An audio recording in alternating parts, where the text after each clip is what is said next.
So we're now like week 5 of the effort to raise the minimum wage. They're attempting to put it into the COVID relief bill. That is something that Bernie Sanders and others have been working hard to do, but there's a number of obstacles to that, both sort of structural, procedural obstacles like the reconciliation rules, and that apparently isn't going to stop it from being put in because it does have a budget impact. But there are other obstacles, and some of them are politicians, and not all of them are Republicans. So, according to a reporter for CNN, Joe Manchin, key Democratic swing vote, told him that he would try to amend the COVID relief package with federal minimum wage hike to $11 an hour, a move he argues will allow the party to get behind a compromise, with many Dems pushing $15. But he is one of only like 2 that are saying it has to be 11. So you can't say, well, give me what I want and that will allow a compromise. No, that's just the thing that you want. That is, at the very least, is the compromise. That doesn't bring us closer to it. And bear in mind, Joe Manchin supported a $10 minimum wage like 5 years ago. And he thinks after half a decade, you get $1 more, maybe $1 more. 15's crazy, $1 more. I mean, that's what would work in West Virginia, he says. So everyone else who doesn't live in West Virginia can go screw themselves and be happy with the $11 that he might be willing to approve of. So we'll have more, including other politicians, Ida. But what do you think about the current state of this battle over the minimum wage? You know, it's what I said last time, and I stand by what I said. And a lot of people say that I try to incite violence, and I don't. I'm just actually speaking realistically about the evolution of man and what happens to human beings when they're up against the wall. The poor will eventually eat the rich. They can't continue to do this to people and think that it will go without consequence. People are backed up against the wall in this moment. We're dealing with racial strife. We're dealing with a pandemic. We're dealing with economic struggle. We're dealing with people who are undocumented being afraid to go to the doctor because of the consequences and how poorly we treat immigrants in this country when they need our help, and how, as opposed to how we treat them when we need their help. So I think that all of it is connected, and we think that one thing, the minimum wage, is just this, this thing that is unique and all by itself. No, it's all connected. It's connected to healthcare. It's connected to the education system. It's connected to the quality of our food. You can't get good quality food, produce and meat unless you buy it from Whole Foods. You can't afford Whole Foods. So when you keep these people, parading, and they are so negligent with the American people that they have these conversations out loud with reckless abandon and no consideration for what the people are going through right now. They don't realize the psychological effect that it has on human beings. Yeah. And eventually people will revolt because they have to feed their children. It is the nature of the beast. So keep playing with minimum wage, keep playing with healthcare while you have the best of it all.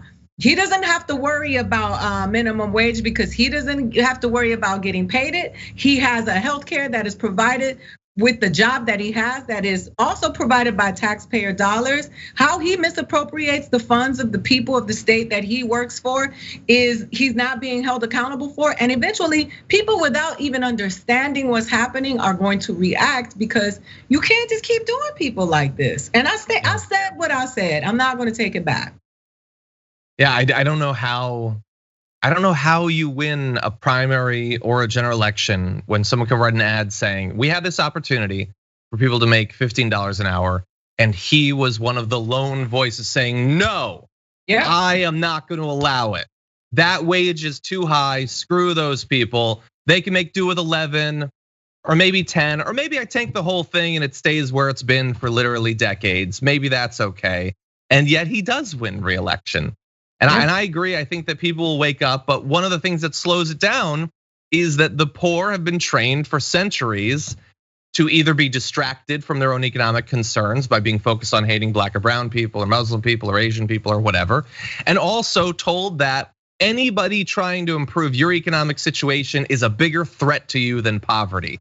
That there's something suspect about a person wanting to raise your wages or get you health insurance or whatever, that unions are some sort of scam against you, and the propaganda against the minimum wage as well. We're seeing that again now with this conversation happening nationally. But let's also bear in mind, it isn't just Joe Manchin. And in fact, in this case, Joe Manchin isn't even the worst Democrat, because Kristen Sinema doesn't, as of right now, support any wage hike being part of COVID aid. Now, that doesn't mean that she won't support raising the minimum wage, maybe at some other point that wouldn't be passed through reconciliation and thus theoretically would just be filibustered. But she says that any increase isn't appropriate as an add-on to the COVID aid bill. That aid during a pandemic, it doesn't make sense that people should get more money as a result of that aid. The ultimate Karen. And let me just say this. It is with great sadness that we have to accept the fact that Americans have been conditioned to believe that they're not worthy of receiving help, because that implicates that they are lazy and less than the people who've had privilege and have access to great things like education and healthcare. And they have constantly conditioned poor people into believing that they're not worthy, that they're going to be subject to the ridicule and criticism of the people who have privilege in this country. And so and then our government supports that. And you have these dummies going around saying, well, I paid for my student loans. If I paid for my student loans, that is the same, those are the same pull yourself up by your bootstrap talking points. Why would you not want it there? You got hustled. You paid for an education and got out of education with debt and can't get a job. Like it's amazing the way that they have. It's all part of this hustle. And so when we talk about minimum wage, they're always throwing poor people at poor people to justify doing bad things to poor people. Well, the small businesses are going to suffer if the minimum wage goes up. Malarkey. You know what I'm saying? It's stop with this already. People, wake up for you bite your nose to spite your face. Listen, if you hate us, if you hate black and brown people, we don't want to be your friend. We don't want to live in your house. We don't want to marry your daughters. Well, some of us do, but I don't. So listen, that my thing is, you can hate us, but you're biting your nose to spite your face, because these government officials that you keep employing and allowing to misappropriate your funds are damaging the quality of your life, not us. So we just want good healthcare. We want good education. We want what's rightfully ours based on all the labor that all of our ancestors put in to make this country better, right? And I speak also on behalf of Puerto Rico, because I am the descendant of slaves there, and Puerto Rico is part of the United States.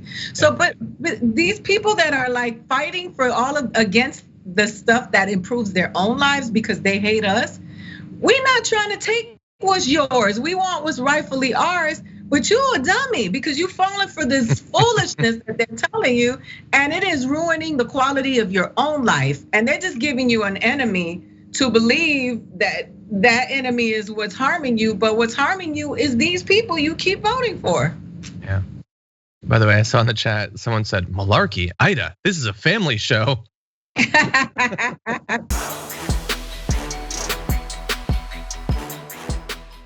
For more political news breakdowns, interviews, stories of activism, and me trying my hardest to care about the occasional big celebrity news story, subscribe to our YouTube channel at youtube.com/The Damage Report. And you can ring the bell wherever it is so you don't miss anything.